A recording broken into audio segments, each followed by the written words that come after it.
নাম শুনেছেন? রবীন্দ্রনাথ ঠাকুর, বিশ্বকবি রবীন্দ্রনাথ ঠাকুর বিদ্বান, বুদ্ধিমান, বুদ্ধিজীবী, তাই তো, শিক্ষাবিদ। 1912 সালে গড়ের মাঠে একটা বড় মিটিং হলো, এরকম মিটিং না, গড়ের মাঠে বিশাল মিটিং। তাতে রমেশ চন্দ্র মজুমদার লিখেছে, যারা কোনোদিন কোনো মিটিং মিছিলে যায় না সেই সমস্ত লোকজন যে গড়ের মাঠ ভর্তি করে ফেললেন।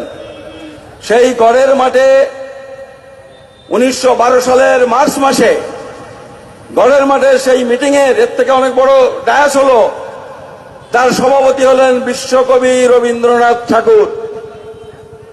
কিসের জন্য মিটিং জানেন? মিটিংটা হলো, ইংরেজ গভর্নমেন্ট তখন প্রস্তাব দিয়েছে ঢাকাতে একটা ইউনিভার্সিটি করবে, বিশ্ববিদ্যালয়। ঢাকাতে, তখন কলকাতায় আছে, ঢাকাতে একটা ইউনিভার্সিটি করবে। তো ওই মিটিং করে তার সভাপতি হচ্ছে বিশ্বকবি রবীন্দ্রনাথ ঠাকুর। সেখানে প্রস্তাব পাশ হচ্ছে ঢাকাতে যেন বিশ্ববিদ্যালয় ইংরেজ গভর্নমেন্ট না করে। কেন বলেন তো? ঢাকার চারিপাশ দিয়ে বেশিরভাগ মুসলমানের বাস তো পূর্ববঙ্গে, সেখানে বিশ্ববিদ্যালয় হলে মুসলমানরা লেখাপড়া শিখবে। মুসলমানরা যদি লেখাপড়া শেখে তাহলে কায়েদবানের মর্যাদা থাকে না, মান থাকে না, সম্মান থাকে না। মুসলমানের ছেলে ডাক্তার, নমজ ছেলে ডাক্তার, আবার বামুনের ছেলেও ডাক্তার, বামুনের জাতমান থাকে?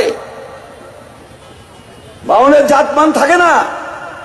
তাই রবীন্দ্রনাথ ঠাকুরের মতো লোক, আমি নামটা বলছি এই কারণে তিনি আমাদের সবার শ্রদ্ধেয়, অন্য কারণে শ্রদ্ধেয়, কিন্তু এই বিষয়টা যখন আমরা আলোচনা করি তখন সত্যিকারের ভেতরের যে জিনিসটা সেটা অনেকটাই কি বোঝা যায়, তাই না? কতবার ডেপুটেশন দিয়েছিল ইংরেজ গভর্নমেন্টকে জানেন? আমাদের এখানকার বাবুরা। কোন বাবুরা?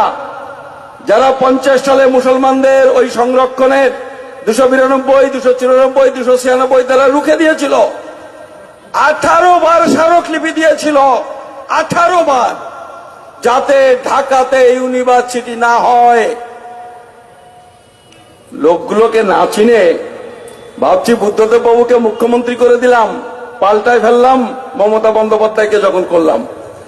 তার আগে সিদ্ধার্থ শঙ্কর রায়, তার আগে বিধানচন্দ্র রায়, ওই সব যারা মুসলমানদের লেখাপড়া শেখার রাস্তা বন্ধ করবার জন্য, ইউনিভার্সিটি করার জন্য 17-18 বার ডেপুটেশন দেয়।